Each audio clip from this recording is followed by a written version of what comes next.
Sahabat, silahkan dengarkan cerita detik-detik kemerdekaan Republik Indonesia berikut ini.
Pengeboman Pearl Harbor yang dilakukan secara mendadak oleh Angkatan Laut Jepang terhadap armada Pasifik Angkatan Laut Amerika Serikat yang tengah berlabuh di pangkalan AL Pearl Harbor tahun 1941. Serangan inilah yang memicu kemarahan Amerika kepada Jepang pada Perang Dunia Kedua. Pada bulan Agustus 1945, Jepang menyatakan keinginannya untuk melawan hingga titik penghabisan. 3,5 abad, tanah air Indonesia dijajah oleh Portugis, Belanda, dan Jepang. 3,5 abad yang syarat dengan penderitaan rakyat pribumi. Kehadiran bala tentara Jepang disambut dengan sukacita karena Jepang dianggap sebagai saudara tua yang akan membebaskan bangsa-bangsa Asia dari belenggu penjajahan negara-negara barat. Pada awalnya, kedatangan pasukan Jepang disambut dengan hangat oleh bangsa Indonesia. Namun, dalam kenyataannya, Jepang tidak jauh berbeda dengan negara imperialis lainnya. Jepang datang dengan tujuan untuk menanamkan kekuasaannya, untuk menjajah Indonesia. Dan ternyata, kekejaman di zaman penjajahan Jepang jauh lebih menyengsarakan rakyat Indonesia.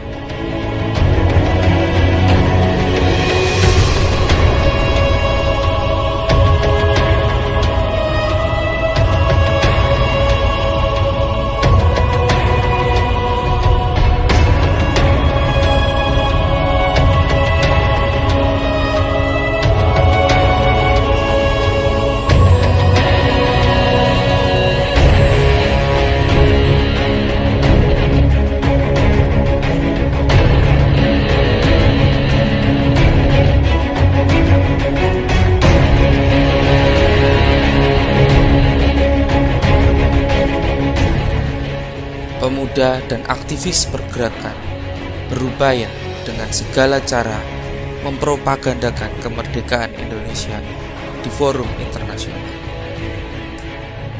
Penjara dan pengasingan adalah resiko biasa, konsekuensi dari sebuah perjuangan. Usaha tanpa lelah itu akhirnya membuahkan hasil saat Jepang menyerah pada sekutu. Saudara-saudara, biarkan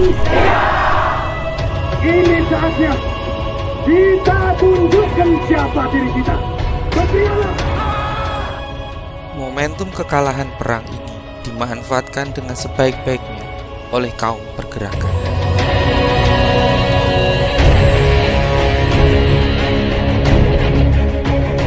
6 Agustus 1945. Pesawat terbang B-29 milik Amerika Serikat yang terbang di atas kota Hiroshima sekitar pukul 8.15 pagi, melepaskan sebuah bom atom.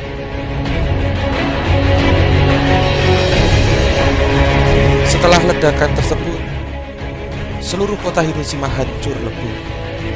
Sekitar 85% bangunan, tumbuhan, dan landscape kota hancur lebur, rata dengan tanah akibat sapuan gelombang panas.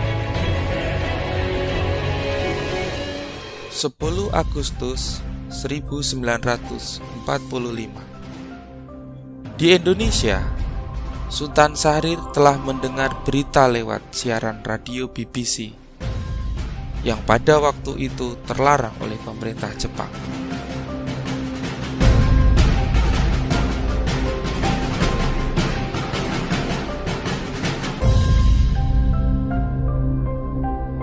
Berita ini kemudian tersebar di lingkungan para pemuda, terutama para pendukung Syahrir.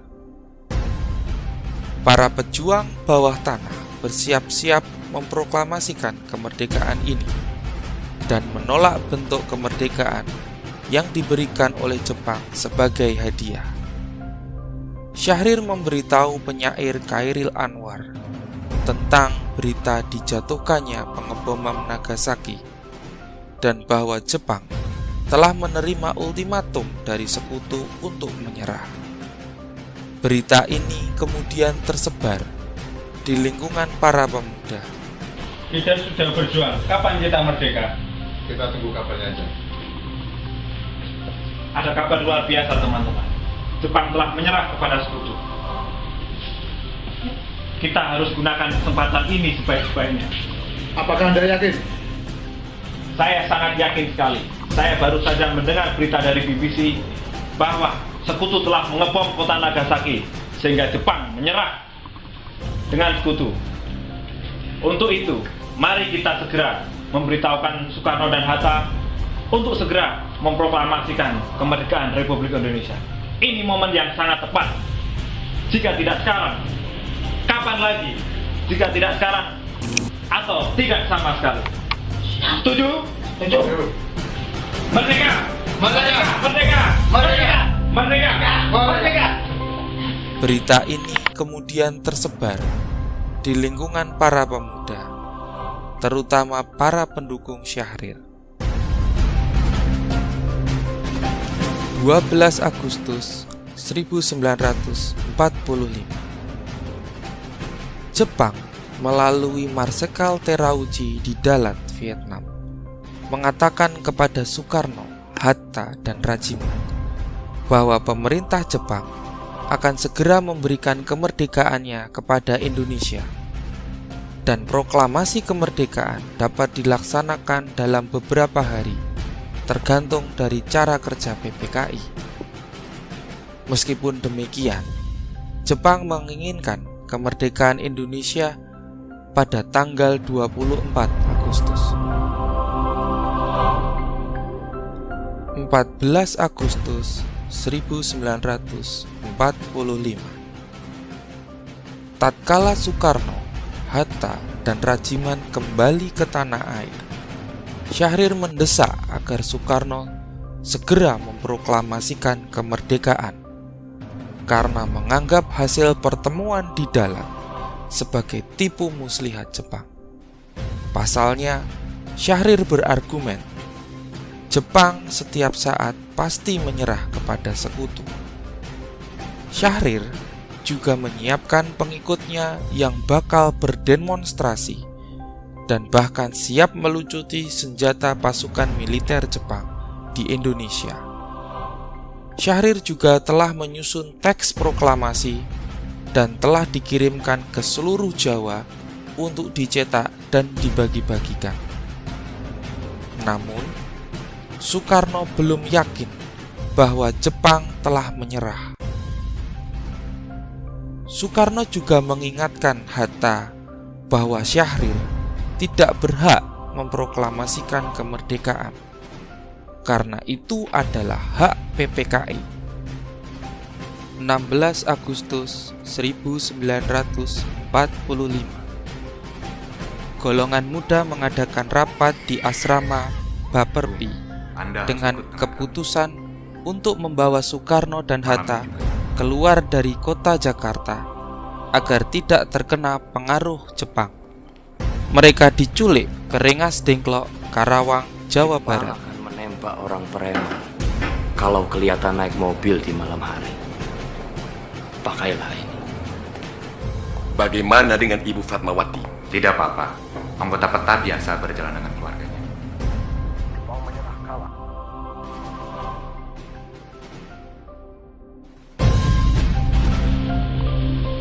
Bung Karno, Bung Hatta, kita harus segera memerdekakan Republik Indonesia. Sekarang juga. Hati-hati anak muda. Apakah Anda sudah mempertimbangkan keputusan ini? Kami, pemuda, sudah siap dengan segala risiko. Saya ketua PPKI di sini.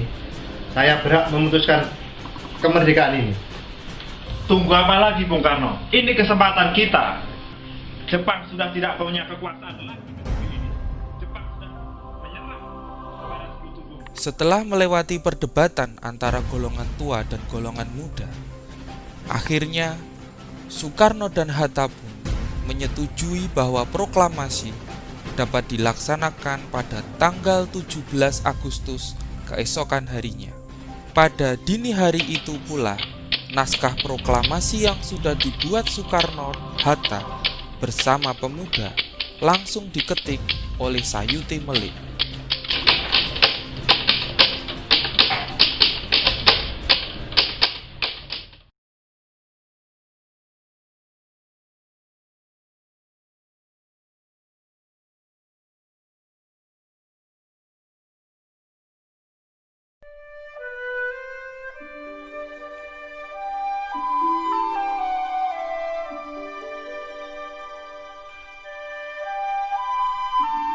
Proklamasi.